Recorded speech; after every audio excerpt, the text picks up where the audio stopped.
So that is my hope. Thank you, Angie. Yes. I thought of that and then forgot about it.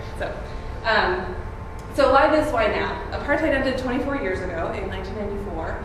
And this book was written 19 years ago, but I really think that it's still instructive for us about kind of what it's like to live in a divided country or in a divided city like ours. Also relevant for this church because our vision that we adopted last year orients us around actions toward peace, justice, reconciliation. And we have a lot to learn as Christians about us as brokenness, about forgiveness, about the inclusion of God's grace, seeing others as children of God, and then living into this concept that I'll talk about a little bit later of Ubuntu. So Desmond Tutu takes his time through the book to would you just press the next button? Thank you. So this is the book. It is an overview of the Truth and Reconciliation Commission, which is the government body that was established after apartheid ended to really look at what gross violations of human rights happened during apartheid. So they offered amnesty to those who were able to tell the truth of their actions. They heard the stories of victims as well. And it really is a devastating look at the depravity of the human condition, of how awful we can be toward one another. And it also shows an example of the way God works through people for reconciliation, so offered this true hope. And Desmond Tutu, as the chair of the TRC, really embodied that hope. So it's also a theological and sociological exploration of the power of forgiveness, the work of God in the world, in a secular environment, and really the beauty and strength of the human experience. So if you haven't yet read the book, I encourage you to do so. We'll have a more in-depth discussion about it on the 27th, on Tuesday night. So there's books available. If you want to borrow one and return it, you can do that. If you want to purchase one for $10, you can do that as well. But that's available as well. So brief overview of what apartheid was. It was the mandatory separation of the races in South Africa. It was written into law and enforced really without regard for human dignity from 1948 to 1994. It ended with the election of Nelson Mandela, who really had been a prisoner of this experience. He was on Robben Island, which was a prison for 27 years, lost most of his eyesight through that, but also emerged as this person who endured much suffering and was very committed to the ideals of reconciliation and peace after that. So a unique approach was formed to really address the needs of the country, to bring disparate parties together, to unify around something that would maybe acknowledge and move through the hurt and pain that was caused. And Desmond Tutu says, nothing can replace your loved one, but as a nation we're saying we're sorry. We opened up the wounds of your suffering and sought to cleanse them. This reparation is as balm and ointment being poured over the wounds to assist in their healing. That's really how he saw this commission and the response from the government afterwards. And the other piece that kind of keeps coming up in the book is this idea that you can't say you didn't know, that this was a way to really expose the realities of what happened so that the country couldn't pretend that it didn't happen. You know, I think a lot of times our reaction, especially me and as a person of privilege, as a white person, as a upper middle class person, I can say, oh, I didn't know that happened. I didn't know that was a problem. I didn't know that there was a school to prison pipeline. You know, whatever the issue is, I can say I didn't know. And this was their way of saying, you can't say you didn't know. We all know now, and we're all responsible for it. We all have a part in it. So he was the chair of this commission and brought his whole self to the work. So I'm going to go to the next one. And actually, we're going to watch a quick video because I think it's helpful context for Desmond Tutu and who he was. Desmond Tutu was born in 1931 in an impoverished township in South Africa. He wanted to be a doctor, but wound up a parish priest and a prophet. For until not slavery, no one in this country is going to be free. For 30 years, he was a leader in his people's struggle to end apartheid, the rule of white supremacy. If you think you can stop us from becoming free, you are going to be stampeded. The course was hard and costly. The system tried all it can to destroy us. It won't succeed. God is on our side. In 1984, Tutu was awarded the Nobel Peace Prize.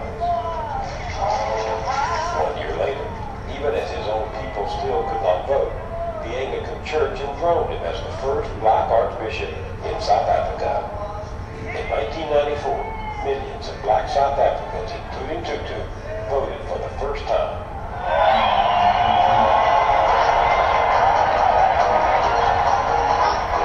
Nelson Mandela was elected president. Mandela asked Archbishop Tutu to chair the Truth and Reconciliation Commission. Its mandate was to document the horrors of apartheid and to sow the seeds of reconciliation between blacks and whites. We do want to forgive, but I mean, we don't know how to forgive because we don't know the killers, you know? He had a gun in his hand and pointed at my forehead. Opening the magazine was the detonating device for a bomb. And then they said to me, today you are going to die. During that period we were suffocated. How did you manage to sit there day after day and hear these stories of terrible things that people have been doing to other people? It was terrible, but I cried easily. That is, I mean, I broke down on the very first day, but I then said it wasn't fair. God, you couldn't allow this to happen because the media then concentrated on me instead of on the people who were the rightful subjects, the victims. And if I wanted to cry, then I would cry at home or in church. But I was sustained by prayer, yeah. What was the worst thing about apartheid? Ultimately, it's actually when it makes you doubt that you are a child of God. When you are subjected to treatment that begins to work in here, and you begin to say, hey, maybe they are right. Language is very powerful. Language does not just describe reality. Language creates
you have wronged me. By that you have given me a second right as over you, that I could refuse to forgive you. I could say I have the right to retribution. When I forgive, I say I jettison that right, and I open the door of opportunity to you to make a new beginning. That is what I do when I forgive you. So we'll stop there. You can see why he's so engaging, right? That the joy that he has and brings, and let's see if we can.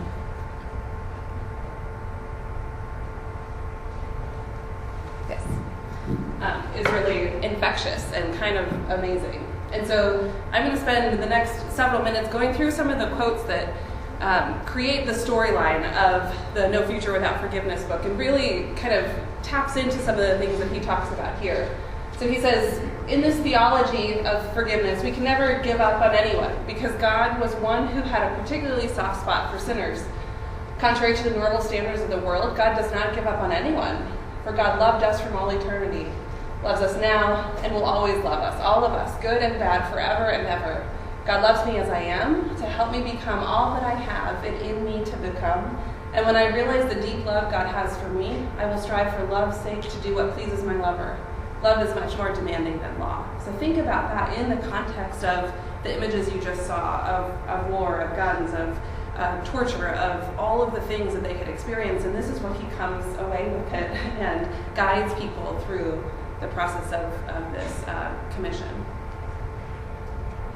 So he talks a lot about this concept of Ubuntu. Do people know what Ubuntu means? It's a kind of a concept that shows up in many African communities, and it's this idea of that my humanity is caught up and bound up in yours, that we are not individuals, but we are a community together. It embodies generosity, compassion, that your identity is really formed by your relationship with other people. And so this idea was that the nation couldn't heal, people couldn't heal until there was a connection, a sense of community, a reconciliation really among people. So an admission and a kind of core belief that we belong to a greater whole and we're diminished when others are diminished or humiliated around us. And so this was kind of a core shattering really that happened through apartheid, was that Ubuntu was not able to be displayed, celebrated, or lived into. So one of the things that makes apartheid really challenging is that theological arguments were used to support it. And this was one of the things that shifted over time, and really the change in the church's response of different denominations was one of the things that helped apartheid to end in the end. But what is really striking to me is that the Dutch Reformed Church here had provided a theological rationale. And they even proposed certain legislation to enshrine this in the law, that they believed that it was God-sanctioned. So they used the stories of the Tower of Babel and the curse of Ham to put natives properly in their place. It was an odd exegesis, Tutu says, to use the punishment for human sin to reveal the divine will. And I think that's a really interesting thing that he points out, that it wasn't necessarily God's will, but it was God's punishment for sin, that they're then saying, now this is what it should be. This is the set standard for the world. And so he says, you ignore the fact that the story of the Christian Pentecost was seen as a dramatic reversal of all that happened there. So looking at the whole story of the Bible rather than kind of proof texting with one example or another to show why we're right and they're wrong. And so I think that's one of the things I love most about Desmond Tutu's kind of approach to things and his theology, is that he looks at the whole story. He looks at God as a whole rather than as these kind of snippets of experience. One of the other points he makes is that we are not immune from this. So he says, testimony made me realize that there's an awful depth of depravity to which we could all sink, that we all possess this extraordinary capacity for evil, and it applies to all of us. Those guilty of these abuses were quite ordinary folk. They didn't grow horns on their foreheads or have tails in their trousers. They look just like you and me. And so I think he brings this levity to something that is so deep by really drawing you in and saying, you're not beyond this. This is something that you too could be a part And he really also relies on the concept of the image of God. So each person is not just to be respected, but to be revered as one created in God's image. So not anyone, all people. So whatever racial category you fall in, Desmond Tutu believed that you were made in the image of God. So to treat one such as if they were less than this is not just evil, which it is not just painful, as it frequently tends to be for the one at the receiving end of whatever discrimination or injustice is involved. No, it is veritably blasphemous, for it is to spit in the face of God. One of the most blasphemous consequences of injustice, especially racial injustice, is that it can make a child of God doubt that they are a child of God. And he mentioned this in the video we just watched. And I think that is a key point that we need to be thinking about as we pursue justice, as we are in the community. How do we see each person as a child of God? How do we treat them with that respect? So on forgiveness, this is a core theme, obviously. In forgiving, people are not being asked to forget. On the contrary, it's important to remember so that we should not let such atrocities happen again. Forgiveness does not mean condoning what has been done. It means taking what happened seriously and not minimizing it, drawing out the sting and the memory that threatens to poison our entire existence. It involves trying to understand the perpetrators and so have empathy, to try to stand in their shoes and appreciate the sort of pressures and influences that might have conditioned them. So acknowledging that we are products of our environment, just as we are kind of perpetrators among kind of the current situation. And this is an example of part of what he shared in the commission. So this Colonel Horst Schobesberger was on the stand responding to accusations about what he and his people had done. And so Desmond says, the tension became so thick in the room, the audience could not have been more hostile toward this colonel. And he made an extraordinary appeal. I say we are sorry. I say that the burden of the Bisha massacre will be on our shoulders for the rest of our lives. I ask specifically the victims not to forget. I cannot ask this, but to forgive us, to try to understand also the pressure they were under then. This is all I can do. I'm sorry. This is all I can say. I'm sorry. Tutu says in the book, that crowd which had been close to lynching them did something quite unexpected. It broke out in thunderous applause. Unbelievable. The mood change was startling. We are a people who know that when someone cannot be forgiven, there is no future. And he talks a lot about the risk involved in asking for forgiveness or in offering an apology, a sorry, that the crowd could have kind of continued in their hostility, and yet he continues to come back again to this idea of the magnanimity of the human spirit, that we are hugely generous in spirit, and we'll talk about that on the next slide here as well. So he says, mercifully, wonderfully, that was one side of the picture, the dismal part painted by the evidence revealed in the testimony before the commission. Gloriously, there was another side to that. It was the side that showed people who by right should have been filled with bitterness because of the untold and unnecessary suffering they had endured. Instead, they were to demonstrate a remarkable generosity of spirit and an almost unprecedented magnanimity in their willingness to forgive those who had tormented them so. And this is a stark and surprising reaction, that forgiveness, grace, space was given, because often we think of retribution and revenge instead of being open to that. But I think he comes back to this so often that it feels like something that's very important to take away, that much of the process is sharing your story, is being heard, is being understood, is knowing what happened so that you can close it out. There are a lot of stories of family members who wanted to just be able to bury the bones of their loved ones or know where they were. There are many, many, many missing bodies, missing persons in this process. And so the closure of knowing what had happened and where the loved one's bones were, even if they couldn't have access to them, was a really powerful kind of end point for them, where they could then close things off, move on to another space. And not that they're forgetting or not changed by the experience, but it's the space that's created by sharing stories. So Tutu goes on to say that Jesus says, when I am lifted up from the earth, I shall draw everyone to myself, as he hangs from his cross with outflung arms, thrown out to clasp all, everyone and everything, in a cosmic embrace, so that all, everyone, everything belongs. None is an outsider. All are insiders. All belong. All distinctions make for a rich diversity to be celebrated for the sake of the unity that underlies them. We are so different that we can know our need of one another, for no one is ultimately self-sufficient. I think this is a lovely quote that really highlights part of what the Confession of Belhar is about. That will be the next 4 weeks of Faith Cafe, kind of diving a little bit deeper into that, and I'll talk about that a little bit later. But it says that we are diverse, and that is for the sake of the unity that connects us. So often we think about diversity and unity as being opposite concepts, and yet he's saying they're actually layered on top of each other. That the diversity brings us together in all of what we are so that we can be unified as one, as a part or of a country or a church or an ideology or whatever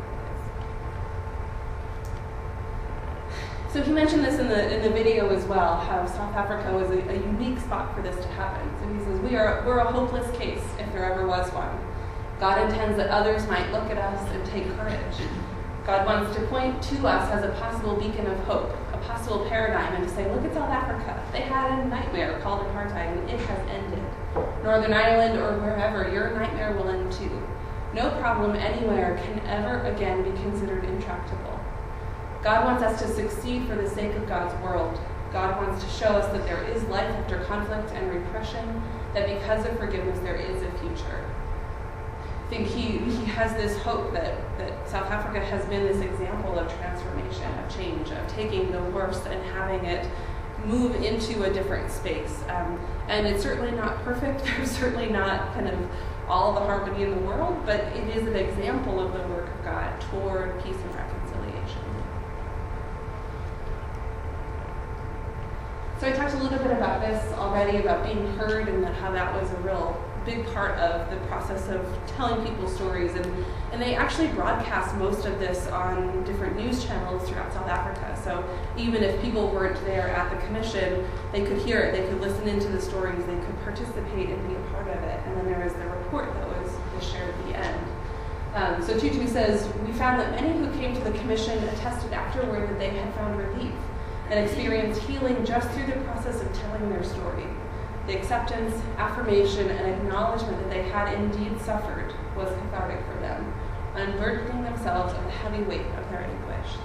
So I'm a social worker, a therapist by training, and this is what my work is founded upon, is that speaking, talking, being heard, being acknowledged in a space is what helps healing to happen. And I think this is that concept writ large across the whole country. So this is a quote from a woman who's actually not from South Africa, but she is quoted as kind of having a similar process to the justice as a different type of justice than people typically seek. So she says, I had finally come to believe, and her daughter was kidnapped and killed. So she says, I had finally come to believe that real justice is not punishment, but restoration. In both the Hebrew and Christian scriptures, whence my beliefs and values come, the God who rises from them is a God of mercy and compassion, a God who seeks not to punish, destroy, or put us to death, but a God who works unceasingly to help us and heal us, rehabilitate and reconcile us, restore us to the richness and fullness of life for which we have been created. This now was the justice I wanted for this man who had taken my little girl. What an amazing shift. To say, you took my girl and I want you to live, to have fullness of life, to be redeemed. And this was a very similar sentiment that was shared during the DRC. So what does this mean for us, for me, for you? I think this is a really good example of our work in this. So this has filled people with a new hope that despair, darkness, anger, and resentment, and hatred would not have the last word. Each of us has a capacity for great good, and that is what makes God say it was well worth the risk of bringing us into existence. Extraordinarily, God, the omnipotent one, depends on us, puny, fragile, vulnerable as we may be, to accomplish God's purposes for good, for justice, for forgiveness, and healing and wholeness. God believes in us. God depends on us to help make this world all that God wants it to be. So we are actors in God's pursuit of justice in the world. So that's the kind of overview, kind of speedy version of some of the main concepts and themes. And I'm wondering if we can just take a few minutes here to find 2 or 3 people around you, people you don't know, people you do know, whatever you choose, and to spend a couple minutes talking about these questions. Bye, Rachel. That was awesome. I will not talk to other people. Thanks for coming. So, what surprised you most in the video, the book, or the quotations that were shared? What does forgiveness mean for you? What's your strongest memory of giving or receiving forgiveness? And what does empathy have to do with forgiveness? So, take a few minutes here. We'll call us back and share out a little bit before we wrap up.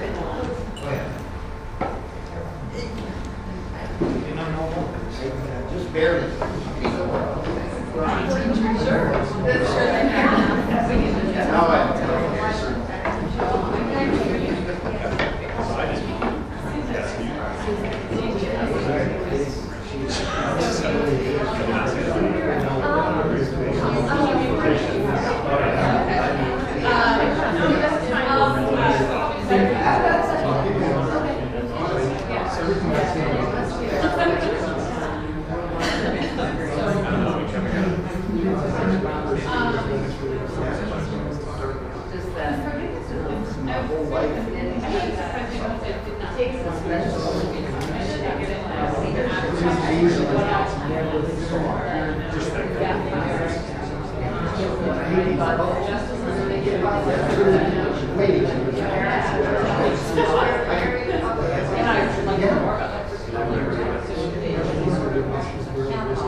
for them or that they've shared in their small groups.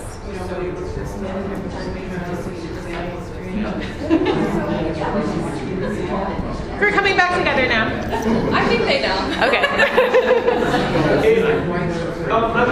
I was thinking about the Condoning. And I know you all are having really good discussions, but we're going to move back to the whole group now. So press pause, continue later. And he showed vulnerability. He showed repentance. And it's kind of like, it's very hard to forgive someone who doesn't show repentance. Like after the shooting at Charlotte, where the Roth showed no repentance whatsoever, and the family members of those who were like massacred in the church, they wrote a letter of forgiveness, and I think that is even like strong. I don't know if I could do that. And I mean, it's one of those things that we can say, yes, we would, but we won't know unless we're in that situation. And that's why I think, like Desmond Tutu and in all this in Rwanda, religious leaders were prominent. I mean, because I do believe that without the Holy Spirit, forgiveness is impossible. And even in pursuit of justice, without forgiveness, without mercy, we've seen time and time again that it backfires terribly. The French bloody terror, the Soviet Revolution. And the thing is, South Africa could have gone that way, and it didn't.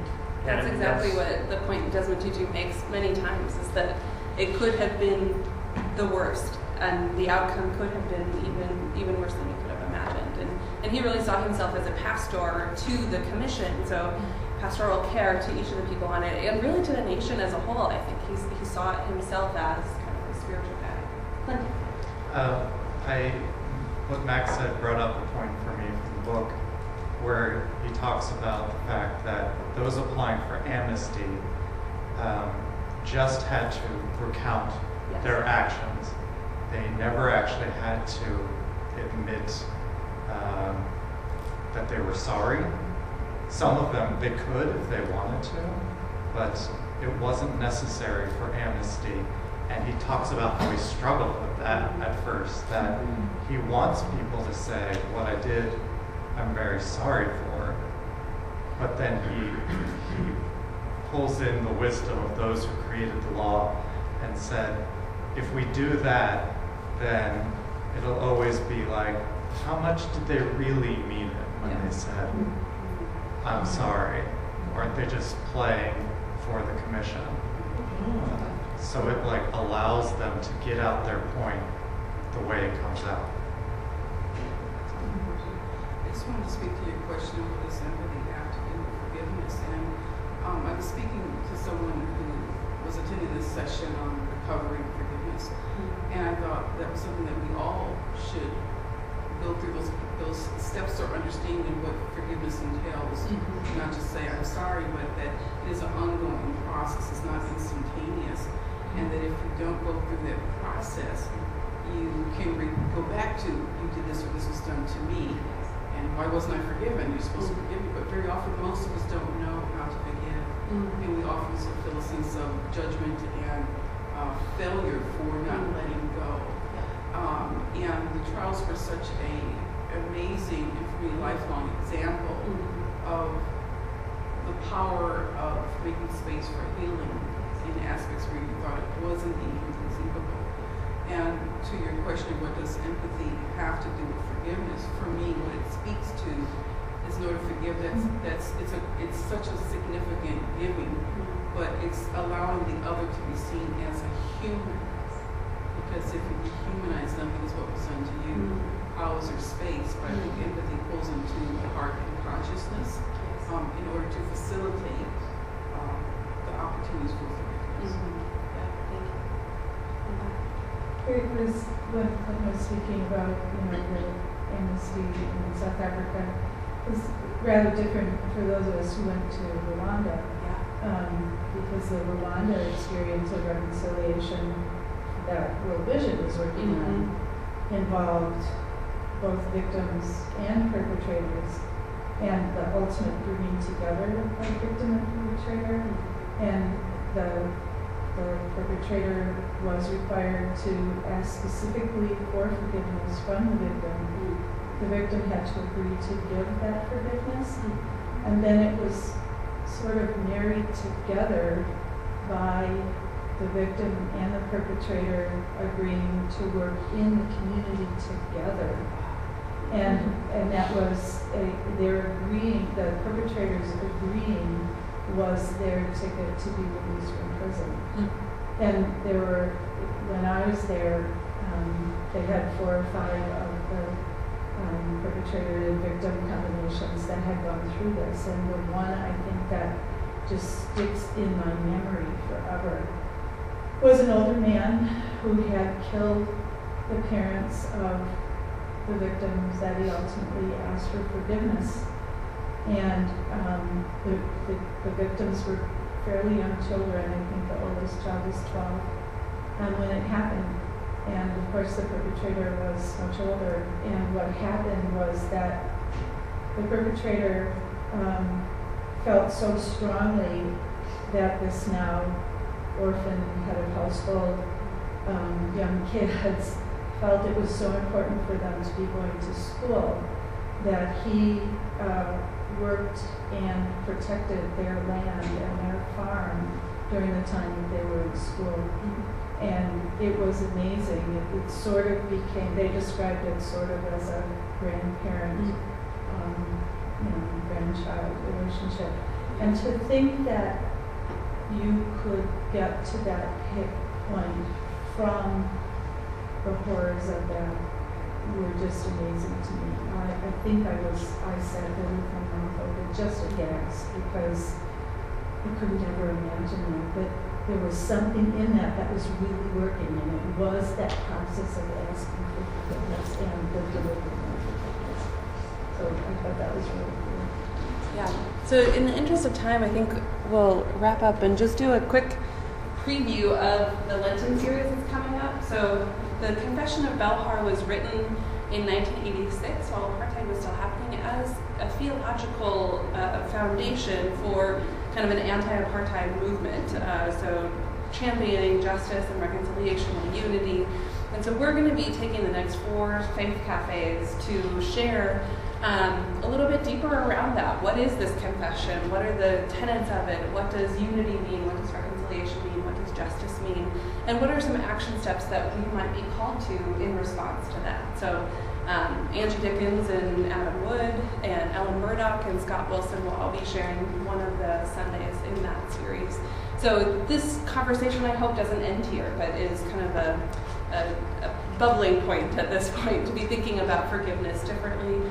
So you're also invited to join us for the book discussion, whether you've read the book or not. Feel free to come to that. It's the 27th, the Tuesday night here in the Lake Room. So thank you so much for engagement in this conversation, and I'll be around if you have more questions or things you want to talk about. But thanks very much.